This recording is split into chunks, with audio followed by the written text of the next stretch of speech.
What's up, Pete? This is Lewis Howard with Lewis Howard Live. And as you know, I love to inspire people, but I also love to share some experiences and things that I've sort of learned. And I had an aha moment, excuse me, on this phone here. I had an aha moment today doing a teaching meditation part of my morning. And I have a saying that I've said it for years, and it's called crawl, walk, run. And what that is just three different stages. So a lot of times with new real estate agents that we're coaching in the real estate company that I'm part of, we'll talk to them about, it's a 100-day crawl, walk, run, which is essentially telling them that you have several stages that you need to really go through in order to get to where you want to be. Now, some people want to just come in and run. Some people never stop crawling, and some people just camp out at the walking, right? So those are different stages of a person's life, career, business, relationship. Where are you at in your life, relationships, opportunity? Are you in crawl stage, walk stage? Are you running? And hey, for the overachievers, there's a soaring part of that, right? All that has to do with two things. One, it has to do with change.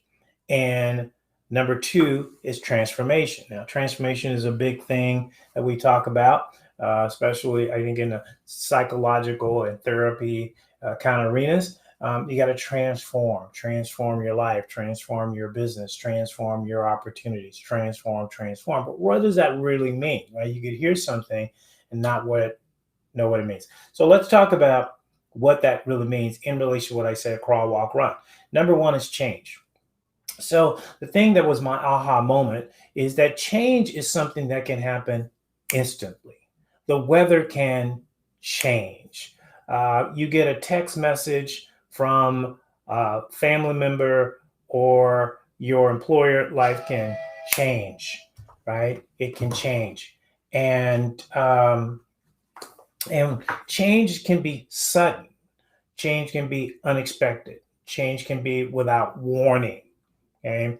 If you're out and about and suddenly the weather changes, you didn't get a warning on that. And so when you change, that could be instant. You could get hired to a new job. That's a change. Okay. And so in between that is a transition because you're on your way somewhere. But the change is when that instant kind of thing happens, where your health situation changed. You went from feeling well to sick. That's a change. Okay. So let's talk about it in terms of growth. So you come and you change jobs, or you change opportunities, or you change relationships, right? That can happen in a moment. Okay. Now it's change. Okay. But you're not done yet. And this is where most people get lost because they made the change, but they didn't understand that there was part two to the change. And that's called the transformation, right? You got to transform. One of my favorite movies is Transformers, right? What was different about the Transformers? Well, they could be a truck one minute and a huge monster of a robot the next. They could transform. But they didn't just do it like that. There was a process that it went through, and we all like to watch how it was transforming into this robot, right? So it went through as a process. Change is what they did after they became that, right? So you can change situations, you can change your phone number, you can change things. You can do that in a minute. But transformation is a process. And so where most people drop off is you have to transform your mind, your inner self, to be able to accommodate the change. So if you go from being a manager, and let's say you step into leadership, you have to transform into leadership. Let's say from an employee to a leader, you have to transform that. I remember my first executive job going from really basically mid-level manager and sort of employee with coworkers to now an executive.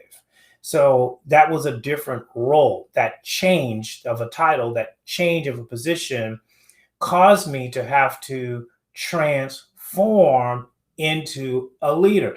I couldn't be one of the boys anymore. I couldn't hang out. I couldn't hold on to past things that I did as an employee or as a manager. I'm now an executive and a leader. I had to transform. One of the best examples is going from single to married, right? You were single one day, boom, you change. Now you're married, right?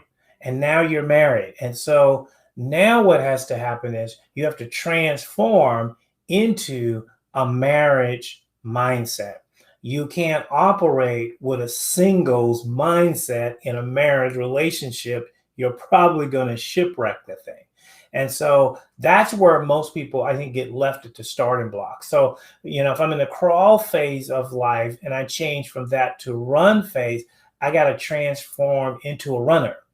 I'm no longer a crawler, so I can't hold on to crawling ways or crawling attitudes or crawling mindset. I'm now walking, right?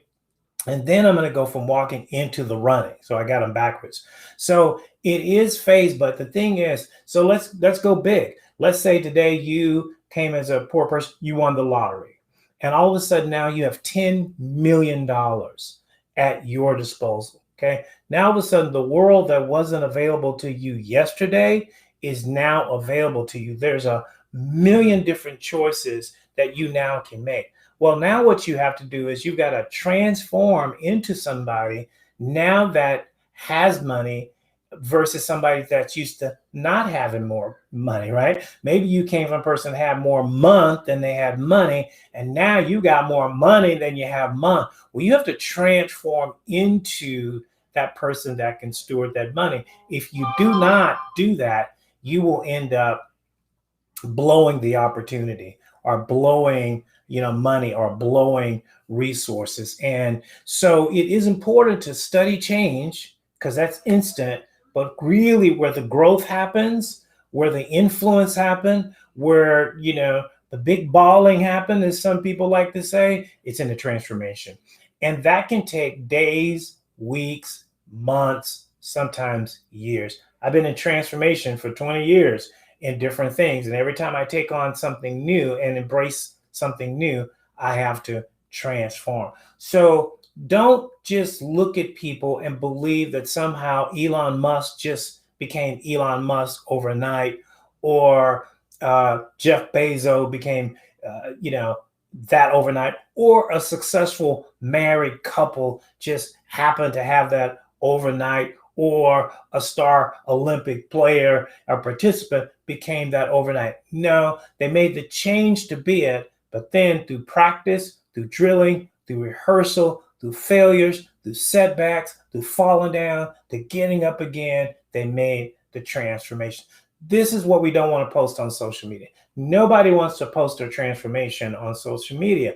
Everybody wants to post their end results, or they'll post their new change. But I like to follow people between the lines in that transition period, because that tells me the likelihood of them making a successful transformation. When you're used to hiring and leading people, you know who's more likely to make a successful change, and also who's more likely to be successful. So it's just an experience I want to share with you. Do with it whatever you will. Maybe you've already heard it. And again, this is about kind of like soul food. It's stuff you already know, but you have to remind yourself that you have to focus on and separate out change versus transformation. This is Lewis Howard Live, and I love to inspire people. I'll see you on another edition of Lewis Howard Live.